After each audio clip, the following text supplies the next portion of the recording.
বিশ্বনবীকে আল্লাহ অনেক অনেক মুজিজা দিয়েছেন। আকাশের দিকে ইঙ্গিত করে চাঁদটার দিকে এরকম আঙ্গুল তুলেছেন, আকাশের চাঁদকে দুই ভাগ করে দিয়েছে কে? মুজিজা মানে মিরাকেল, অলৌকিক বিষয়। সব নবীকে আল্লাহ তাআলা একটা করে মিরাকেল দিয়েছেন, বিশ্বনবীকে দিয়েছেন অনেক বেশি। আরে অনেকগুলো মুজিজার মধ্যে থেকে সব চাইতে বিশ্বনবীর দামি যেই মুজিজাটা, সেটার নাম হলো কোরআন। সব নবীকে এরকম মুজিজা দান করেছে কে?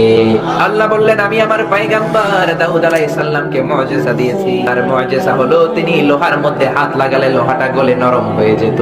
সুবহানাল্লাহ। পৃথিবীর কোন মানুষ রডকে ধরলে রড নরম হয় নাকি? এটা দাউদ আলাইহিস সালামের মুজিজা। আমার পয়গম্বর দাউদের জন্য লোহাকে নরম করে দিয়েছি।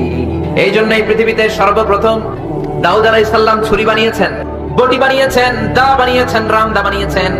এর কারণ হলো দাউদ আলাইহিস সালাম যখন লোহার মধ্যে ধরতে লোহাটারে গলিয়ে গলিয়ে নরম করে দিত কে?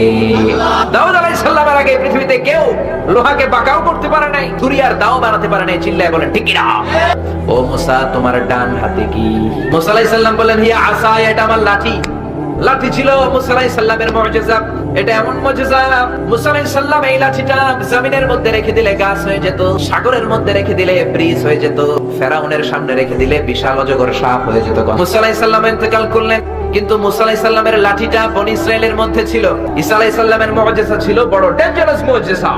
ঈসা আলাইহিস সালামের মুজিজা হলো দিন কানা কিংবা রাত কানা, চোখে দেখে না এমন লোকের চোখের মধ্যে যদি ঈসা আলাইহিস সালাম হাত বুলিয়ে দিতেন, অন্ধ ব্যক্তির দৃষ্টিশক্তি ফিরিয়ে দিত কে? আবার কবরের সামনে দাঁড়িয়ে, লাশের সামনে দাঁড়িয়ে ঈসা আলাইহিস সালাম যদি বলতেন, কবরের লাশ মুহূর্তের মধ্যে দাঁড়িয়ে যাও, জীবিত লাশকে, মৃত লাশকে জীবিত করে দিত কে? এটা ছিল ঈসা নবীর মুজিজা।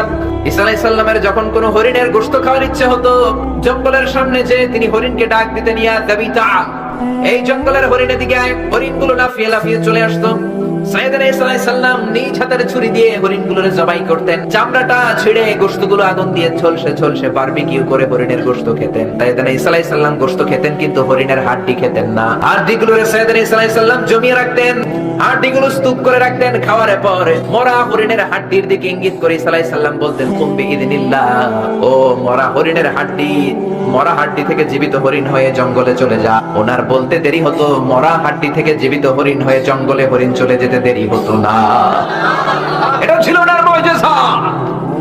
ঈসা আলাইহিস সালাম চলে গেলেন, একেবারে চলে যান নাই অন্যান্য নবীদের মতো, উনি সাময়িক ভাবে বিদায় নিয়েছেন।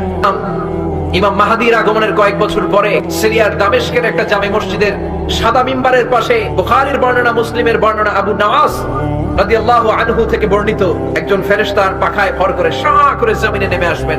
আবু লুত একটা জায়গা আছে প্যালেস্টাইনে, ওখানে দাজ্জালকে হত্যা করবে। বিশ্বনবী ইন্তেকাল করেছেন।